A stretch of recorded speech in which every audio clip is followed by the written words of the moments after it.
Hi friends, ఎలా ఉన్నారు? ప్రతి ఒక్కరి జీవితంలో సొంతిల్లు అన్నది ఒక కళ. అయితే వాళ్ళ సొంతిల్లు కొనుక్కోవడం కోసం జీవితంలో ఎంతో కష్టపడి కొంత డబ్బులు అయితే జమ చేసుకుంటారు. అయితే వాళ్ళు దాచుకున్న డబ్బులతోటి ఇప్పుడు ఇల్లు కొనుక్కోవాలి అంటే చాలా కష్టమైన పని. అంటే మినిమం ఒక ఇల్లు కొనుక్కోవాలి, లేకపోతే ఇల్లు కట్టాలి అనుకున్న ఒక 40 నుంచి 50 లక్షలు, 60 లక్షలు. ఒక సామాన్య కుటుంబంలో ఉన్న వాళ్ళకి మినిమం ఒక 50 లక్షల వరకు కూడా ఖర్చు అయ్యే అవకాశం ఉంది. సో ఈ విషయంలో వాళ్ళు దాచుకున్న డబ్బులు ఒక 20 లక్షలు, 25 లక్షలు మాత్రమే ఉంటాయి. అయితే మిగిలిన డబ్బులకి ఏం చేయాలి అనుకున్నప్పుడు వాళ్ళు బ్యాంక్స్ దగ్గర లోన్స్ తీసుకోవడానికి బ్యాంక్స్కి వస్తారు. అది గవర్నమెంట్ బ్యాంక్స్ అవ్వనివ్వండి, ప్రైవేట్ బ్యాంక్స్ అవ్వనివ్వండి, ఏదన్నా సరే. సో ఈ క్రమంలో ఏంటంటే బ్యాంక్కి అప్లై చేసిన తర్వాత చాలా టైం పట్టడం, వాళ్ళు డాక్యుమెంట్స్ ఇవ్వడానికి, లేదు లోన్ శాంక్షన్ అవ్వడానికి, లేకపోతే బ్యాంక్ వాళ్ళు అడిగే డాక్యుమెంట్స్కి చాలా ఇబ్బంది పడుతూ ఉంటారు. సో ఫ్రెండ్స్, నేను చెప్పేది గత 20 సంవత్సరాలు నా బ్యాంక్ ఎక్స్పీరియన్స్ బట్టి ఒక బ్యాంక్ సైడ్ నుంచి కంప్లీట్గా ఎంత త్వరగా అయితే కనుక మీకు లోన్ అవుతుంది అన్న విషయం మనం తెలుసుకుందాం ఫ్రెండ్స్. ఓకే, నెక్స్ట్ వచ్చే వీడియోస్లో బిజినెస్ పీపుల్కి ఏ డాక్యుమెంట్స్ ఇవ్వాలి, అలాగే సర్వీస్ పీపుల్ అంటే ప్లంబర్స్, పెయింటర్స్, కాంట్రాక్ట్ వర్క్లు ఇలాంటి వాళ్ళు ఎలాంటి డాక్యుమెంట్స్ ఇవ్వాలి అన్న దాని గురించి తెలుసుకుందాం. ప్రస్తుతం ఇది మనది శాలరీడ్ పర్సన్, అంటే అకౌంట్లో వాళ్ళకి శాలరీ పడుతుంది. సో అలాంటి పర్సన్స్ ఒక హౌస్ లోన్ తీసుకోవడానికి కంప్లీట్గా బ్యాంక్కి ఏ డాక్యుమెంట్స్ ఇవ్వాలి అన్న దాని గురించి తెలుసుకుందాం friends. Okay, first Aadhaar card, PAN card కంపల్సరీగా కావాలి. అయితే అప్లికెంట్ ఎవరైతే ఉన్నారో అతని Aadhaar card, PAN card, co applicants Aadhaar card, PAN card compulsory కావాలి. అయితే ఆధార్ కార్డుకి మొబైల్ నెంబర్ లింక్ అయ్యి ఉందో లేదో కంపల్సరీ చూసుకోండి. ప్రస్తుతం ఆధార్ కార్డులో ఉన్న అడ్రస్, మనం ఉంటున్న అడ్రస్ రెండు కూడా ఒకటే అయ్యి ఉండాలి. ఇన్ కేస్ మీది ఏదైనా ఆధార్ కార్డులో ఉన్న అడ్రస్ కనుక పాతది అయ్యి ఉండుంటే, ఇప్పుడు ప్రస్తుతానికి ఇప్పుడు మీరు ఏ ఇంట్లో ఉంటున్నారో ఆ ఇంట్లో గ్యాస్ బిల్ కానీ, లేకపోతే బ్యాంక్ స్టేట్మెంట్ కానీ, లేకపోతే పోస్ట్ పెయిడ్ బిల్స్ కానీ ఏదైనా అడ్రస్ తీసుకుని దాని ద్వారా ముందు ఆధార్ కార్డు ముందు మార్చుకోండి. ఎందుకంటే ప్రతి బ్యాంకు కూడా కంపల్సరీ ఆధార్ కార్డు మనం ఉంటున్న రెసిడెన్స్, అది అద్దెకుంటున్నా సరే, ఎక్కడ ఉంటున్న పేరెంట్స్ ఇంట్లో ఉంటున్నా సరే, ఆ ఇంటి అడ్రస్తో మాత్రమే, ఆ ఇంటి డోర్ నెంబర్తో మాత్రమే ఉండాలి.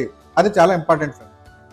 రెండు, మనం అకౌంట్లో ఏదైతే శాలరీ పడుతుంది అనుకున్నప్పుడు ఆ శాలరీ బ్యాంక్ స్టేట్మెంట్ 1 year ఉండాలి, 3 months లేటెస్ట్ పే స్లిప్ ఉండాలి, జాబ్ ఐడి కార్డు ఉండాలి. అలాగే మనం ఎక్కడైతే వర్క్ చేస్తామో ఆ కంపెనీ ఒక ఆఫర్ లెటర్ ఇస్తుంది. సో ఆఫర్ లెటర్, సో ఈ కంపెనీకి సంబంధించి కంపల్సరీ ఇవ్వాల్సిందే. అయితే లోన్ అమౌంట్ని బట్టి ఫామ్ 16 కానీ వాళ్ళ ఐటీఆర్స్ కానీ కూడా కొన్ని బ్యాంక్స్ సబ్మిట్ చేయమంటాయి. సో వాళ్ళ శాలరీస్ని బట్టి, వాళ్ళు వెళ్ళే లోన్ని బట్టి ఫామ్ 16 సబ్మిట్ చేయాల్సి ఉంటుంది. చిన్న చిన్న లోన్స్ అయితే 40 lakhs, 30 lakhs అయితే కనుక ఫామ్ 16 అవసరం ఉండదు. కానీ ఎక్కువ లోన్కి 50 లక్షలు దాటిన లోన్కి అయితే కనుక ఫామ్ 16 ఐటీఆర్స్ కూడా మనం బ్యాంక్కి సబ్మిట్ చేయాల్సి ఉంటుంది.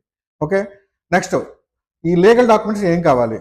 లీగల్ డాక్యుమెంట్స్లో మనం హౌస్ కొనుక్కోవడానికంటే ఎక్కడైతే ప్రాపర్టీ కొంటున్నాం, సో కొనే ప్రాపర్టీకి సంబంధించిన కంప్లీట్ డాక్యుమెంట్స్, అంటే మదర్ డాక్యుమెంట్, ఇప్పుడు లాస్ట్గా ఎవరైతే రిజిస్ట్రేషన్ అయ్యింది దాని ముందు లింక్ డాక్యుమెంట్స్ ఏవైతే ఉన్నాయో మొత్తం అన్ని కూడా మనం బిల్డర్ దగ్గర నుంచి, ఎవరైతే మనకు అమ్ముతున్నారో వాళ్ళ దగ్గర నుంచి కంప్లీట్ డాక్యుమెంట్స్ తీసుకోవాలి. దానికి ప్లాన్ ఉంటే కనుక అది అప్రూవ్డ్ ప్లానా, అన్అప్రూవ్డ్ ప్లాన్ అన్నది చూసుకుని, అప్రూవ్డ్ ప్లాన్ అయితే కంపల్సరీ ఆ ప్లాన్ ప్రొసీడింగ్స్ రెండు తీసుకోవాల్సి ఉంటుంది. నెక్స్ట్ లేటెస్ట్ ఈసీ తీసుకోవాలి, అది ఎస్ఆర్ఓ నుంచి తీసుకోవాల్సి ఉంటుంది. నెక్స్ట్ ఆ ప్రాపర్టీ అమ్మేవాళ్ళు, సేల్ చేసేవాళ్ళు ఎవరైతే ఉన్నారో వాళ్ళకి సంబంధించిన డీటెయిల్స్ కూడా తీసుకోవాలి. ఎందుకంటే ఇది పర్చేస్ కేసులోకి వస్తుంది కాబట్టి నెక్స్ట్ పేమెంట్, బ్యాంక్ ఇచ్చే పేమెంట్ అయితే ఎవరైతే సేల్ చేస్తున్నారో ఆ పర్సన్స్కి మాత్రమే చెక్ కానీ పేమెంట్ కానీ చేయడానికి అవకాశం ఉంది. సో అమ్మే పర్సన్స్ ఎవరైతే ఆ ప్రాపర్టీ అమ్ముతున్నారో వాళ్ళ కంప్లీట్ కేవైసీలు, బ్యాంక్ స్టేట్మెంట్ తీసుకోవాల్సి ఉంటుంది లీగల్ డాక్యుమెంట్స్లో. ఓకేనా? మన సిబిల్ స్కోరు చాలా ఇంపార్టెంట్. ఈ రోజుల్లో లోన్ తీసుకోవాలంటే మన సిబిల్ స్కోర్ లేకపోతే కనుక లోన్ అయితే వచ్చే అవకాశం లేదు, ఖచ్చితంగా లేదు. అలాగని చెప్పేసి అన్ని బ్యాంక్స్లోనూ రాదు అని చెప్పడానికి లేదు. అయితే మన సిబిల్ స్కోర్ బాగుండి, డాక్యుమెంట్స్ బాగుంటే కనుక నేషనలైజ్డ్ బ్యాంక్స్లో మంచి రేట్ ఆఫ్ ఇంట్రెస్ట్కి వచ్చే అవకాశం ఉంది. అలా కాదు అనుకుంటే కనుక ఎన్బిఎఫ్సి బ్యాంక్స్కి వెళ్తే కొంచెం రేట్ ఆఫ్ ఇంట్రెస్ట్ 1-2% అయితే ఎక్కువ ఉంటుంది, కానీ అక్కడ కూడా వచ్చే అవకాశం ఉంది. ఇంకా సిబిల్ బాగోపోయినా వచ్చే అవకాశం ఉంది, కానీ రేట్ ఆఫ్ ఇంట్రెస్ట్ చూసుకోండి, చాలా ఎక్కువ ఉండే అవకాశం అయితే ఉంది. సో ఫ్రెండ్స్, సిబిల్ బాగానే ఉంది, మనకు ఆల్రెడీ ఒక 2-3 లోన్స్ ఉన్నాయి, అంటే పర్సనల్ లోన్ ఉంది, కార్ లోన్ ఉంది, నెక్స్ట్ ఇంకోటి ఏదైనా క్రెడిట్ కార్డ్ లోన్స్ ఇలాంటివి ఏదైనా ఉన్నాయి అనుకుంటే బిఫోర్ మీరు లోన్కి వెళ్ళే ముందే మీకున్న ప్రతి లోన్ ట్రాక్ కూడా తీసుకోండి. ఎన్ని లోన్స్ అయితే ఉన్నాయి మొత్తం అన్ని లోన్స్ ట్రాక్స్ తీసుకుని మీ దగ్గర పెట్టుకోండి. 1 year బ్యాంక్ స్టేట్మెంట్ తీసుకుని మీ దగ్గర పెట్టుకోండి. మొత్తం అన్ని పీడిఎఫ్స్ సరిపోతాయి ఫ్రెండ్స్. ఓకే, ఎందుకంటే ఇప్పుడు ప్రజెంట్ అంతా కూడా డిజిటలైజేషన్ అయిపోయింది. సో అంతా కూడా ఎక్కడ పేపర్ వర్క్ ఉండాల్సిన అవసరం లేదు.